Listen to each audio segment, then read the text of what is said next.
Let me know that he was sending it, but one day I just checked my mail to pick up my mail, and there was a package from my father. There was no explanation of what was on this tape, so I just put the tape in my cassette recorder, and in it he outlines his knowledge of the conspiracy, which was codenamed the Big Event. I was a bench warmer on it, and I had a reputation for honesty. I think it's essential to refocus on what this information that I've been providing you, and you alone, by the way, consists of. What is important in the story is that we've backtracked the chain of command up through Cordmeyer and laying the doings at the doorstep of LBJ. He was sick, and he wrote this out, as you can see by the handwriting, with great difficulty. It's a little hard to read some of it, but at the top here we have the initials LBJ, which of course was a vice president at the time. Below this we have Cordmeyer, who was a CIA officer. Below that we have named David Morales, who was also a CIA. I don't know if he was official CIA, but I'm certainly heard his name before in relation to contract work that he did with the CIA. I think he was a pretty serious guy, a guy capable of doing just about anything. And to the right, the next name is Bill Harvey, who was a very flamboyant CIA man, carried around a couple pistols in his belt at all times, was a heavy drinker. And below at the bottom it says French gunman Grassy Knoll. I mean, you've said now that David Phillips apparently met with Oswald in Mexico City before the assassination. You've said that Bill Harvey may very well have recruited a French or Corsican gunman to shoot. And you've also said that Cordmeyer had a motive in that his wife was having an affair with John F. Kennedy. I heard from Frank that LBJ had designated Cordmeyer Jr. to undertake a larger organization while keeping it totally secret. I think that LBJ settled on Meyer as an opportunist, Perrin like himself, Perrin, and a man who had very little left to him in life ever since JFK had taken Cord's wife as one of his mistresses, and of course could not number Cordmeyer among JFK's admirers. Quite the contrary. So now you have 3 CIA officials who had, let's say, the means, motive, and opportunity, or some connection to kill Kennedy. That's true. But Johnson, as we all know, was a very corrupt president. Yeah.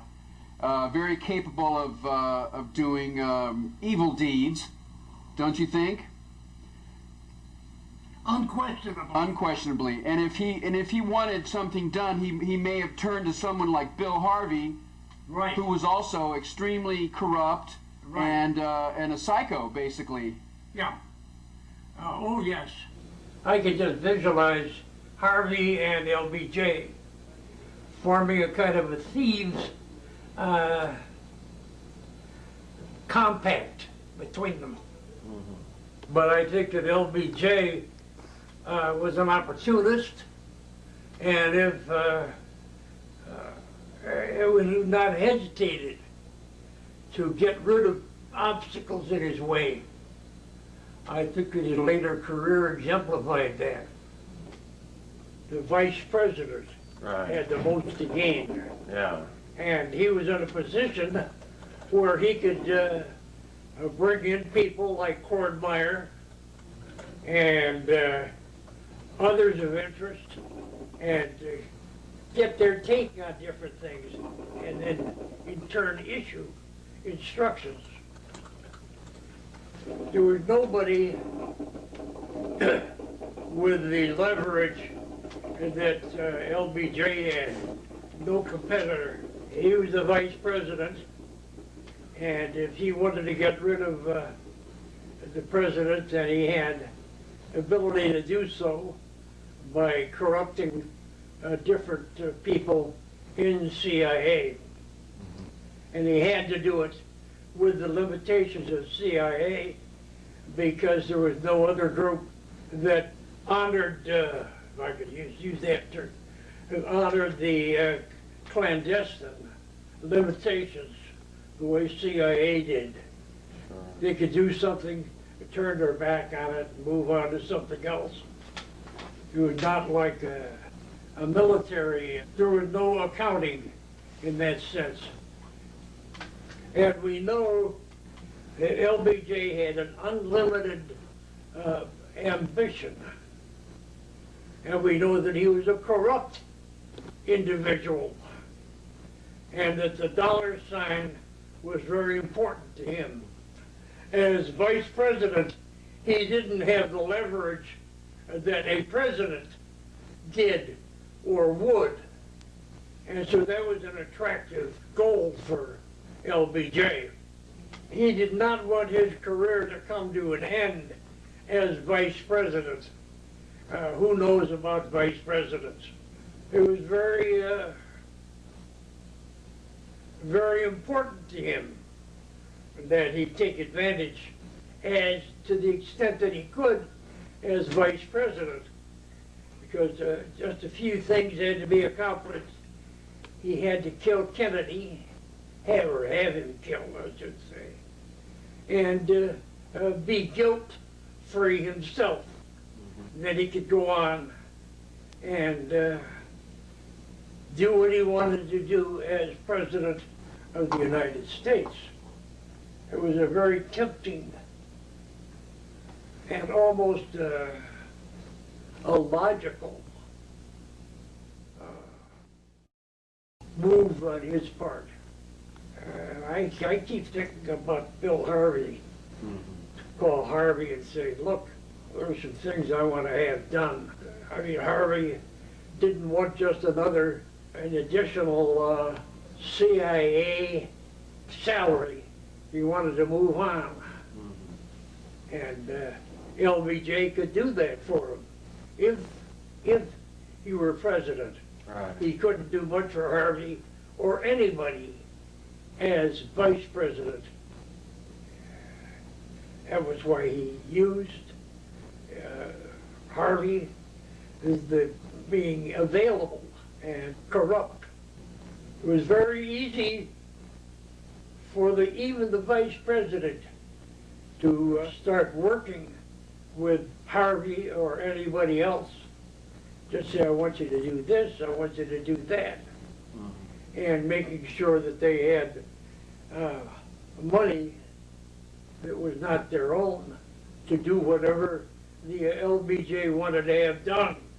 So that when the president was assassinated, the vice president was right there and ready to move along. It doesn't speak well for our democracy at that particular time.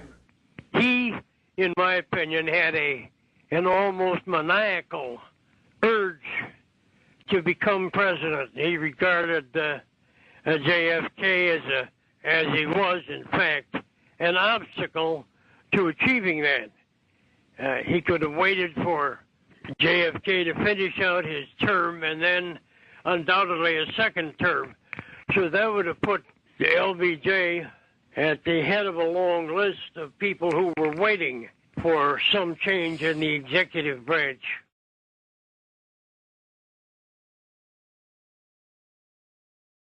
Harvey was just a very strange and complicated individual. A lot of people have sort of suggested that he was, that alcohol had taken control of him. First of all, he never should have been put in that position. I don't think that he had a pristine connection with anybody. Always had a gun on him, yeah. Particularly in Rome. Harvey even carried guns into restaurants, and he would pull them out, slap them down on the table to the dismay of other diners, and then he'd settle down to an afternoon of drinking, not eating much, but because he was way overweight, but certainly drinking. He had been a deputy to Angleton, and very deeply involved in counter-espionage activities. Well, Harvey had written in a memo at one point when he was running the Executive Action Program that he wanted to use Corsicans. Yeah, wanted to use what? Corsicans. Yeah. As hitmen. Do you think it's possible that when he was in Rome that he might have recruited a Corsican assassin to kill Kennedy? Yes. It is possible. I mean, it's one thing to set yourself up in splendid isolation, and it's another thing to use that isolation as a tool, right, so that you're not an immediate suspect in the case of a capital crime. Right, right, because he was in Rome. Is that understandable? Yeah, very, Okay. very. My understanding is that Harvey had a very severe clash with Bobby Kennedy around the time of the missile crisis, and that Kennedy basically I think it was said, "Get rid earlier of than this that. guy." And he posted an old slogan somewhere in the agency premises that said, the tree of liberty must be nourished by the blood of patriots. And this incensed Bobby Kennedy. And they clashed on that particular point. Seems ridiculous. You would think that Bobby would have embraced that particular philosophy, but he did not.